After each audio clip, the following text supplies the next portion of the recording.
Hello, this is the Watchdog, and welcome back to Fun with Watches. If watches weren't fun, you only need one. Today we're going to review the Pagrne design PG5140. Let's start with the wrist check. I'm wearing a Tacto TAC 1-3, and Grogu is wearing my Tianus Newman. Grogu said Migs Mayfield took Pellimato out again and afterwards asked her if he could stay the night. She slapped his face and said that she wasn't that kind of girl. She told Grogu her mom always told her, why buy the Bantha when the blue milk is free? Alright, let's take a look at the watch. Comes in this box that looks just like a Pagani design box, but it says Pagrne design. It has the Pagrne design logo. Then it has the cleaning cloth, which is identical to Pagani design. Really nice cleaning cloth. And here's the watch.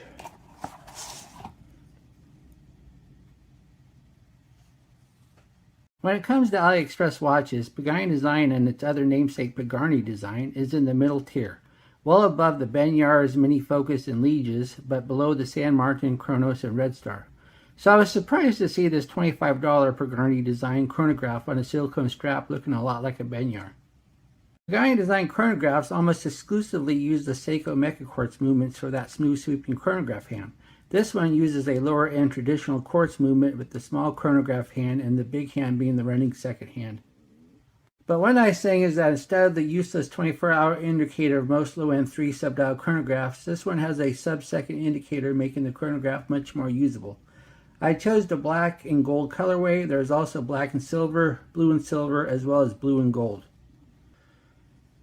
The watch is 44.2 millimeters at the bezel, 50.4 millimeters lug to lug, 14.5 millimeters thick, which is pretty thick for a quartz watch, 22 millimeter lug width, and weighs 92 grams on the supply silicone strap. The bezel is a solid piece. I think it's ceramic, although I never know. Sometimes they look like vinyl, kind of. So ceramic or vinyl, the whole point being they're not metal. And then it has the tachymeter on it. Of course, once again, this has a small chronograph hand, so the tachymeter is kind of useless. Not that you'll ever use a tachymeter anyway. Then the dial has the Pagrne design name and logo on the right. Then it says chronograph. No mention of the water resistance, and unfortunately you only get 30 here. We have baton indices with a double at the 12. And then the hands are just stick hands, and once again the running second hand is the big hand. And it doesn't have any lume, but it does have a red tip on it. Then you have the 3 subdials. The bottom subdial is the chronograph second hand. The left subdial is the chronograph minute hand. And the top subdial is the chronograph sub-second hand, which is kind of useful. Then we have a date at the 4:30. It would have been nice if the date was black instead of white. It would have blended in a lot better, but then again, this is a $25 watch. Then we have a crown. This is not a screw down crown because you're only getting 30 meters of water resistance. The crown action isn't too bad. It's kind of loose but not horrible, and when you go to press it in, as long as you're careful, you don't get a jump. Here, let's try this again. See, it's when you go to press it, it'll move on you. But once you press it in, as long as you're careful about it not moving when you press it in, you can set it without it jumping. Then you have the pushers. The pushers are not screw down. Once again, this is only 30 meters. Then the top pusher, of course, runs the chronograph. You got the bottom second ticking, then the top is sub-seconds. And I don't know if this is a 20th of a second or what, because when you go to stop it, it doesn't look like it stops exactly on a index, so it could be more than 20th of a second.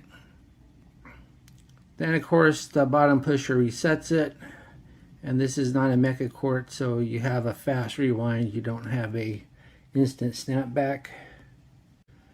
The crystal is a dome mineral glass. As you can see, there's distortion, so it's not double domed. Then the case is solid stainless steel, and it's PVD coated with this gold color. And I don't think it's an alloy, because it does say all stainless steel on the case back, and Pagrne Design is usually pretty honest about their watches. And it feels substantial too. I'm pretty sure it's stainless steel. I don't think they're lying about that.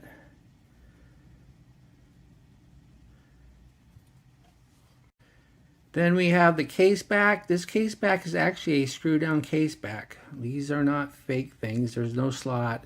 And to prove it, I actually opened it up. So I will show you a picture of the movement. And here's the movement. The Langixen LD57. I don't know much about Langixen. I tried to Google them and wasn't getting hardly any hits. Just different watches that had their movement, but not the company itself. I'm assuming it must be Chinese made, considering the price. Then if you look again at the case back, it says all solid stainless steel. You see, they forgot the L. So I don't know if that was a way of, maybe it's not all solid stainless steel because they didn't put the L there. But I'm pretty sure that was just an oversight. Then water resistance 3 ETM. Then it has the name logo and model number. The strap is silicone. It's kind of slick, but not super slick like some cheap silicone. And it's squishy, but not as squishy as really cheap silicone. So it's a good grade of silicone, but it is silicone. Not as good as rubber or even artificial rubber. And then the buckle is signed, and it's a good buckle. It's not, the prong isn't all loose and floppy or anything like that.